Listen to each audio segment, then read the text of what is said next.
মানুষ যাকে বেশি ভালোবাসে তাকেই বেশি সন্দেহ করে, শাসন করে, কারণ প্রিয় মানুষের ভাগ অন্য কাউকে দিতে চায় না। যদি তোমাকে বোঝানো যেত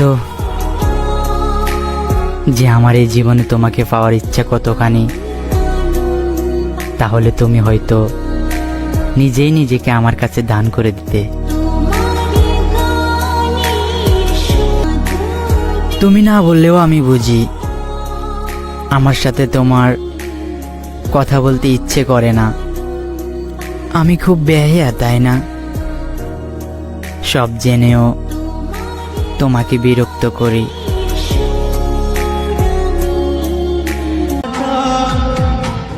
মায়া লাগলে আবার আইসো, সবকিছু ভুলা যায় আগের মতোই ভালোবাসবো।